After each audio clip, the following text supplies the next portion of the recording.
হযরত মুসা আলাইহিস সালাতু ওয়াস সালাম একবার যুদ্ধের জন্য আদিষ্ট হলেন আল্লাহর হুকুমে। যুদ্ধ করবে, আল্লাহ অর্ডার করছে মুসা যাও কওমে আমালাকার সাথে যুদ্ধ করো। কওমে আমালাকা এরা বহুত বড় বড় জুয়ান। ওই কওমে আমালাকার মধ্যে সবচাইতে বড় লিডার মস্তান, যেটা ওইটা লম্বা ছিল 3600 গজ। ওর নাম উজ ইবনে উনুক। আল্লাহ, এত বড় জুয়ান যদি কাইসে নিয়ে আসতো, পুরো থানা ধরিয়ে ওরে সুতি দিয়ে আরো জায়গা হতো না, থানা সদরটুকু। এইরকম বড় বড় বাঘা বাঘা জওয়ানকে সাথে লড়াই করতে মুসা আলাইহিস সালাতু ওয়াস সালাম সদল বলে গেছে। এখন যুদ্ধ যখন প্রস্তুতি নিচ্ছে, কওমে আমালাকার মধ্যে একজন বুজুর্গ ছিল, সে আবার মুসা আলাইহিস সালামের বংশে, যদিও আমালাকার, তবে মুসা আলাইহিস সালামের কাছে বায়াত, মুসা আলাইহিস সালামের মুরিদ, উনিও সহি মুসলমান। উনি আবার মুস্তাজাবুদ দাওয়াত, আল্লাহর কাছে যা দোয়া করতেন আল্লাহ সেই দোয়া কবুল করতেন। সুবহানাল্লাহ।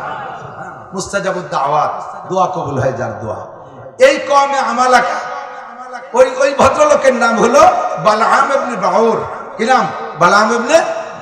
এই বালাম ইবনে বাউরাকে যে বলছে, হযরত মুসা নবী আমাদের সাথে লড়াই করতে আসতেছে, যদি আপনিও মুসার দলভুক্ত, কিন্তু বংশীয় একটা মর্যাদা আছে।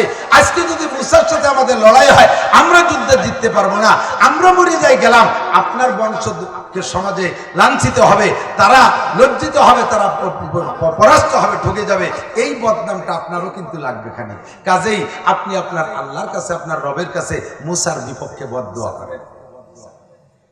বালাম ইবনে বাউরা কয়, আস্তাগফিরুল্লাহ, মুসা নবী, জালিলুল কদর নবী, কালিমুল্লাহ, আল্লাহর সাথে কথা বলে, আমি তারে নবী বলে স্বীকার করেছি, রাসূল বলে মেনে নিয়েছি। আমি তার বিপক্ষে কথা বললে আমার বিপদের শেষ থাকবে না, আমি পারবো না তার বিপক্ষে বদদোয়া করতে। এদিকে বালাম ইবনে বাউরা বদদোয়া করতে চাইছে না, ওদিকে তার উম্মতরা তারা বিরক্ত করতেছে, 3 দিন পর্যন্ত বিরক্ত করছে। লাস্টে উনি বলতেছে, রাখো, আমি আমার ম্যাডামের সাথে একটু আলাপ করে দিই। ম্যাডামরা আবার হঠাৎ বুদ্ধির গুরু, যত বড় পেঁয়াজ দেন চট করে দেখবেন যে কথা উল্টো আপনারে আটকায় ফেলেছে, আপনারে দোষী ফেলে ফেলেছে। মহিলারা যে হঠাৎ বুদ্ধির এত, রাতের বেলা বালাম ইবনে বাউরার কাছে ওরা যখন চান্স পাই নাই, বালাম ইবনে বাউরার স্ত্রীর কাছে ব্রিফকেস ভরে টাকা, কয়েক ব্রিফকেস টাকা, ট্রাঙ্ক ভরে টাকা নিয়ে দিয়ে কয়, ম্যাডাম যে করি হোক হুজুরকে বায়াস করতেই হবে। কারণ ওনার স্ত্রী রাতের বেলা গলার মধ্যে হাত দিয়ে, গলার তল দিয়ে হাত দিয়ে, মুখের সাথে মুখ মিশে এখানে এখানে কইতেছে, তুমি খালি একটু আল্লাহরে কবা যে মুসারে ঠগাই দাও। দেখো কি পরিমাণ মাল, তোমার কেউ কোনোদিন দেয়? যদি মুসা অরিজিনাল নবী হয়, তাহলে তোমার বদদোয়া কবুল হবে না, মুসা তাতে ঠকবে না, হাকে আমরা মাল পেয়ে গেলাম। আর যদি মুসা অরিজিনাল নবী না হইয়া 2 নম্বর নবী হয়, ধোঁকাবাজ হয়, তাহলে ধোঁকাবাজের হাতের থেকে জাতি বাইচে গেল, হাকে আমরা মাল পেয়ে গেলাম। এখানে তোমার বদদোয়া করতে তো কোনো খারাপের কিছু না। কি বুদ্ধি দিয়েছে চিন্তা করতে পারে। সব অফিসারকে ঘুষ খাওয়া শিখে তাকে বউদা, রাতের বেলা শুয়েছে পাম্প দেয়, তোমার চাকরি তো তুমি করতেছই, হাউস এটুক করছো, এটুকু কিছু পাবা না, এই সেইটুক হালাল করে দেয় বলতি ফতোয়া দিয়ে, চুলের ভিটির মশলা। উনি এই কথা খুব খাইছে। বালাম ইবনে বাউরকে, ঠিকই তো, থ্যাংক ইউ, তুমি ভালো কথাই বলেছ। মাল ইনকামের একটা ব্যবস্থা হলো, পাশাপাশি এটা বাছাই হয়ে গেল। উম্মতকে ডাক দিয়ে বললো, ঠিক আছে আমরা যাবো, চলো যাই, দোয়া হবে মুসার বিপক্ষে। তবে বালাম ইবনে বাউরা যেই খানকায় বসে বদদোয়া করে, ওইটা হলো ওই দেশের ভিতরে একটা পাহাড়ের নাম চিস্তান পাহাড়। ওই পাহাড়ের চূড়ায় বসে বালাম ইবনে বাউরা বদদোয়া করে। সেই দিকে রওনা দেশে সদল বলে, ঘোড়ার পিঠে রওনা দেশে 3 বার ঘোড়ার রাস্তায় বসে পড়ছে, চলে না, ঘোড়ায় যাবে না, ঘোড়ায় টের পাইছে ঘোড়ার মারে বাতাসেল হয়ে গেছে, যাবে না। লাস্টের বার যে ঘোড়া পা পর্যন্ত মাটির ভিতরে ডাইবে গেছে, এবার তারপরে ঘোড়ারে পিটান শুরু করছে, ঘোড়ার জবান খুলে গেছে। আল্লাহ পাক ঘোড়ারে জবান খুলে দেখায়, ঘোড়ায় জবাব দিছে, ও বালাম, তুমি কোথায় যাচ্ছ? তুমি হালাকাতের দিকে, ধ্বংসের দিকে যাইতেছো। যদি বাঁচতে চাও ফিরে যাও, নইলে কিন্তু তোমার এহকাল পরকাল শেষ। খসিরাত দুনিয়া ওয়াল আখিরা, এহকাল পরকাল সব শেষ হয়ে যাবে।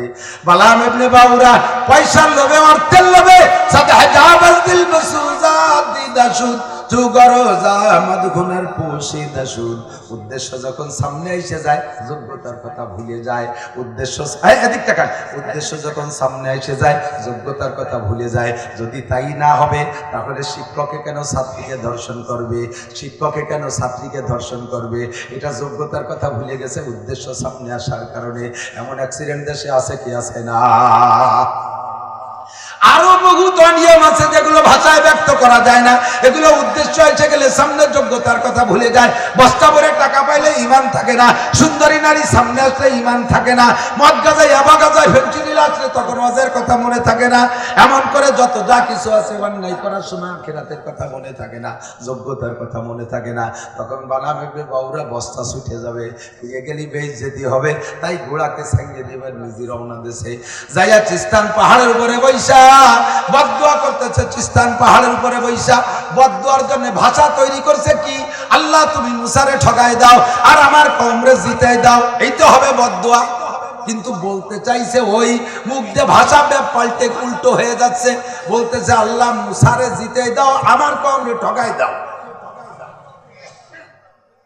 এ যুবক, এসে গেলে বলে যাই, জবানের মালিক কি বালাম ইবনে বাউরা না আল্লাহ? এই জবান দিয়ে কথা কি আমি বলি না আল্লাহ বলায়? যদি আমি বলতাম তাহলে জবান আরো প্রাণীর আছে, তারাও কথা বলতো। গরুর জিব্বে 2 কেজি গোশত, ও কথা কয়ে ছালিয়ে ফেলাই দিত। ওর সাথে কথা কইয়েই পারতাম না, অত বড় জিব্বে দিয়ে, ঠিক না? তাহলে গরুর জিব্বেতে ডাকলে হাম্বা হাম্বা শব্দ হয়, ছাগলের জিব্বে নাড়া দিলে ভ্যাবা করে শব্দ হয়, আর এক প্রাণী আওয়াজ দিলে আর এক রকম শব্দ হয়। আর আমার জবান জিব্বে নাড়া দিলে কি সুন্দর কথা হয়। এই কথা বলাই কে? আমার আল্লাহ কে আর রহমান আল্লামাল কুরআন খলাকাল ইনসান আল্লামাহুল বায়ান। বলেন আল্লামাহুল বায়ান। এ পড়েন না জীবনে একটা আয়াতও পড়েন আল্লামাহুল বায়ান। ভাষা শিখাইছে কে? কথা খুলে জবান খুলে দিচ্ছে কে? এই জবানের মালিক কে? ঠোঁট আর জিব্বে নাড়া দিলে কথা হয়, দাঁত না থাকলেও কথা হয়। ঠোঁট আর জিব্বে থাকলেই কথা হয়। বুড়ো মানুষের দাঁত পড়ে যায় তারপরে কথা হয়, কিছু অস্পষ্ট হলেও কথা হয়। এই কথা জিব্বার ঠোঁট দিয়ে বলে। এই জন্য আল্লাহ ফোঁটা দিয়ে বলেন আলাম নাজআল লাহু আইনাইন। আমার দিক আলাম নাজআল লাহু আইনাইন ওয়া লিসানান ওয়া শাফাতাইন। আলাম নাজআল লাহু আইনাইন ওয়া লিসানান ওয়া শাফাতাইন। এ যুবক, তোর 2টা চক্ষুকে আমি দেই নাই? তোর 2টা চক্ষুকে আমি দিছি না? তোর আব্বাই দেছে নাকি তোর প্রধানমন্ত্রী প্রাইম মিনিস্টার দিয়েছে, নাকি তোর প্রেসিডেন্ট তোর এমপি দিয়েছে, না তোর উপজেলা চেয়ারম্যান দিয়েছে, নাকি তোর দাদা দাদি নানা নানি দিয়েছে, না তোর কোনো মেডিকেল বিজ্ঞানী দিয়েছে? তোর চক্ষু 2টো আমি দিয়েছি। কথা বলুন ঠিক কি ঠিক না? কাজেই চোখের সাথে তুই ফাজলামি করিস না। তোর চোখের পাওয়ার কিন্তু আমি কেড়ে নিয়ে যাব। চোখের পাওয়ার আমি কেড়ে নিয়ে যাব। চোখ দিয়ে কিছুই দেখতে পারবি না, চোখের পাওয়ার আমি কেড়ে নিয়ে যাব। তোর ঠোঁটার জিব্বা আমি দিছি। আলাম নাজআল লাহু আইনাইন ওয়া লিসানান ওয়া শাফাতাইন। তোর জিব্বা ঠোঁট আমি দিয়েছি, তুই ইচ্ছা মতো ব্যবহার করিস না, পাঠার মতো কাজাইস না, জিব্বাটা টেনে ছিঁড়ে বেলায় দেব।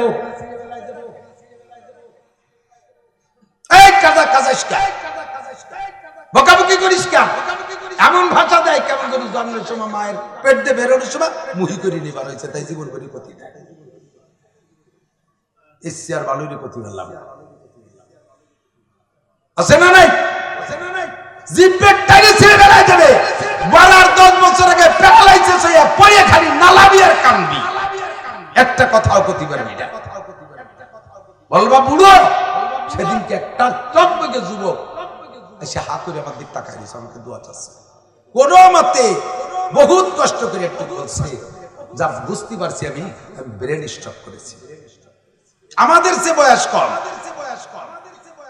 স্ট্রোক করতে বয়স লাগে, বয়স লাগে, হার্ট স্ট্রোক করতে বয়স লাগে, ব্রেন স্ট্রোক করতে বয়স লাগে না, জবান স্ট্রোক করতে বয়স লাগে না, চোখ স্ট্রোক করতে বয়স লাগে না, হাত পা পঙ্গু হইতে বয়স লাগে না। আলাম নাজআল লাহু আইনাইন ওয়া লিসানান ওয়া শাফাতাইন। এ মহিলা, রাতের অন্ধকারে রাত 12টার পরে কার সাথে গল্প করিস? তুই তো মনে করিস দুনিয়ার কেউ শোনে না। আল্লাহ পাক বলেন কিরামান কাতিবিনা ইয়ালামুনা মা তাফআলুন মা ইয়ালফিযু মিন কাওলিন ইন্নাল্লাহ লাদাইহি রাকিবুন আতীদ, তোর দুই গায়ে ফেরেশতা দিয়েছি, গোয়েন্দা ফেরেশতা তোর পিছনে ক্যামেরা নিয়ে আছে, সিসি ক্যামেরা তোর সব দিক দিয়ে ফিট করা আছে। যা বলতেছিস আল্লাহর কুদরতি লৌহে মাহফুজে বিশাল সফটওয়্যারে সব কিছু ফোকাস মারতেছে, ফেরেশতার মাধ্যমে লিখতেছে, ক্যামেরা করে রাখতেছে কোথায়? আল্লাহ কয় কুল্লু ইনসানিন আলজামনাহু তাইরাহু ফি উনুকিহি ওয়া নুখরিজু লাহু ইয়াওমাল কিয়ামাতি কিতাবান ইয়ালকাহু মানশুরা।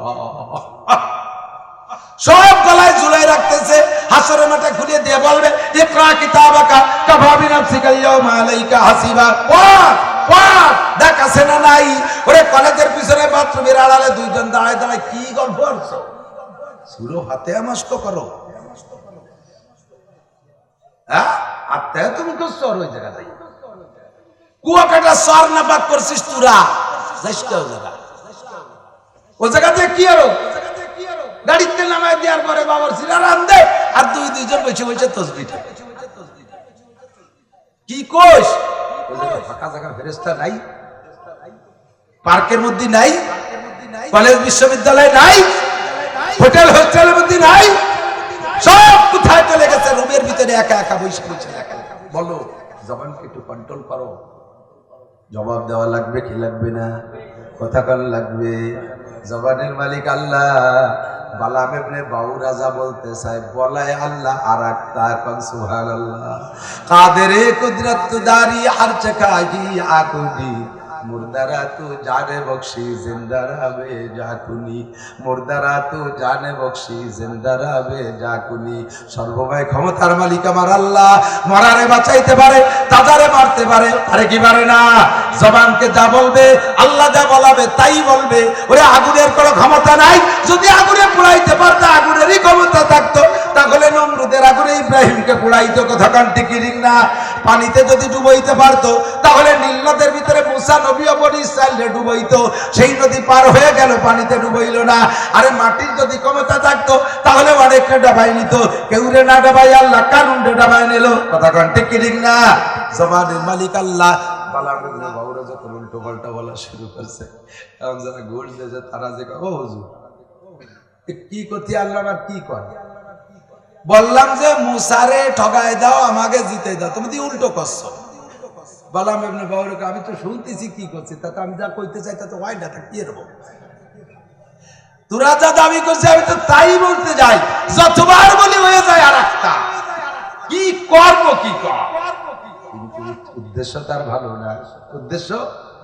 উদ্দেশ্য তো মুসা নবীরে বদদুয়া করবে। এই উদ্দেশ্যে যখন জবান খুলছে, কুকুরের মতো জিহ্বা বের হয়ে গেছে, পরিপূর্ণ জিহ্বা, বরঞ্চ জিহ্বা আরো বড় হয়ে গেছে, মাটি পর্যন্ত চলে আসছে। জিহ্বা মুখের থেকে বের হইয়া মাটি পর্যন্ত, আর কথা বলতে পারে না। খুদার গজব শুরু হয়ে গেছে। বালাম ঘুষ খায়া বেঈমান হয়ে গেছে, বালাম ঘুষ খায়া বেঈমান হয়ে গেছে। এবার ওখান থেকে ফিরে আসছে, চলে আসছে। আইসা তাইবা বাড়ি আসার পরে আবার স্বাভাবিক হয়ে গেছে জিহ্বা। এবার তার উম্মতকে বলে মুসার সাথে আর মুসার আল্লাহর সাথে যখন পাল্লাবি না এইভাবে, ঠিক আছে আমার কাছে কৌশল জানা আছে। এবার বালাম ইবনে বাউরাকে বুদ্ধি দিতেছে আর এক মুরব্বী, আন্তর্জাতিক খ্যাতি সম্পন্ন মুরব্বী। ওই মুরব্বীরে চেনেন, তার নাম কি? মিস্টার ইবলিস। কি নাম? খালি ইবলিস কয়টা? মিস্টার ইবলিস না, হযরত মাওলানা ইবলিস, পীরে কামেল ইবলিস। মিস্টার ইবলিস দুনিয়াটা খাইছে মিস্টারে। কথা বল না কে? সব জায়গা American mister, Israeli mister, Italian mister, ফ্রান্সের মিস্টার, অস্ট্রেলিয়ার মিস্টার, লন্ডনের মিস্টার, ইংল্যান্ডের মিস্টার, সারা দুনিয়ার মিস্টার। স্বীকার করেন আর না করেন কিছু আসে না। মিস্টার ইবলিস আর এক মিস্টার। ও যাইয়ে বালামকে ওভাবে হবে না নে। ওই মুসা আলাইহিস সালামের উম্মতরা যে তাবুটা নাইছে না, এক এক সেনাবাহিনীর এক একটা গ্রুপ আছে, এক এক প্লাটুন আছে, প্লাটুন কমান্ডার যে আছে, ওর একটারে যদি অ্যাক্সিডেন্ট ঘটাতে পারে তাহলে বাম পারতো বাদে ইনকাম শুরু হয়ে যাবে। তাই কি তাহলে কি করা যায়? তোমার কওমের ভিতরে সুন্দরী মহিলা 70 জন সুন্দরী মহিলা যুবতী মেয়েদেরকে বের কইরা পূর্ণ কালার দিয়ে সাজাইয়া যত সাজ আছে ল্যাংটা করে ছাড়িয়ে দিবা ওনার সেনাবাহিনীদের ভিতরে। একটা মেয়ের সাথে যদি দুর্ঘটনা ঘটাইতে পারে তাহলে মুসা নবীর উম্মত পরাজিত হবে। এটা কি পারবা? No problem. ইংরেজিতে মশলা, no problem, not mind, no care. ইংরেজিতে এটা অবিলকুল সম্ভব। 70 জন সুন্দরী যুবতী মেয়েদেরকে ল্যাংটা করে উম্মতের মধ্যে ছাড়িয়ে দিয়েছে। মুজাহিদরা কতদিন পর্যন্ত বউ বাচ্চা ছাড়া ময়দানে অপেক্ষা করতেছে, লড়াই করবে। এই আজ না কাল করতে করতে দেরি হয়ে যাচ্ছে। স্ত্রীর থেকে কিছুদিন বিরতি থাকার কারণে প্রত্যেকের ভিতরে যৌন স্পৃহা খুব বেড়ে গেছে। এর ভিতরে সুন্দরী মহিলা ভিতর দিয়ে যখন ল্যাংটা হয়ে পাইচারি দিচ্ছে, মুসা আলাইহিস সালাম ডাক দেবে, এই জনগণ, আমার সেনাবাহিনী জায়েশ তাহায়ু, আর ভিতরে জায়েশ তাহায়ু, সৈনিকরা প্রস্তুতি নাও। এই যে যেগুলো আছে সব শয়তানি ফিতনা, তোমরাই এগুলোকে দখল করবা। তোমরা যখন যুদ্ধে বিজয় লাভ করবা তখন এই মেয়েগুলো হবে গনিমতের মাল। যুদ্ধে বিজয়ী সম্পদরে কি কয়? গনিমতের মাল। সব মাল, হাতিয়ার, খাদ্য খোরাক, পোশাক আশাক, যা কিছু আছে সবগুলোরে মাল কয়। ওই মেয়েদেরও মাল কয়। সেই জায়গা থেকে অন্য মাল বাদ যায়, খালি মেয়ে গিয়ে ইদানিং মাল কয় শুরু হচ্ছে।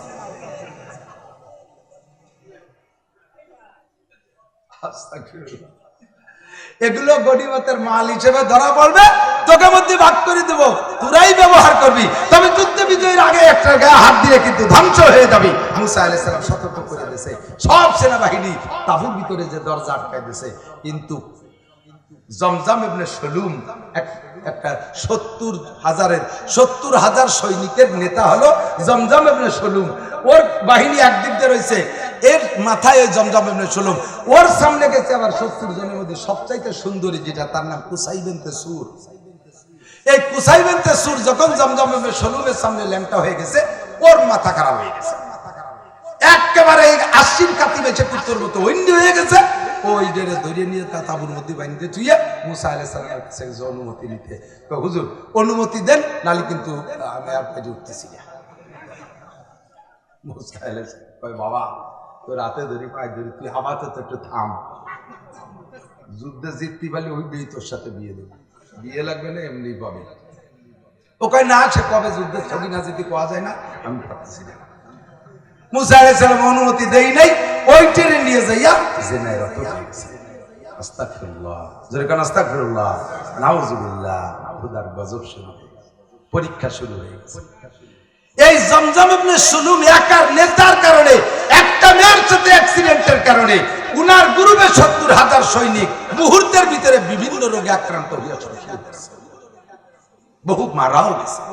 খবর পাইয়া মুসা আলাইহিস সালামের ভাই হারুন আলাইহিস সালাম, হারুন আলাইহিস সালামের ছেলে একজন যাইয়া মুসা আলাইহিস সালামকে বলতেছে, চাচা যান, ঘটনায় ঘটে গেছে, সৈনিক সবই সাফ হয়ে যাবে, উনি কয় তাড়াতাড়ি যাও, আমি যাওয়ার আগে বিচার করে দেওয়া চাই।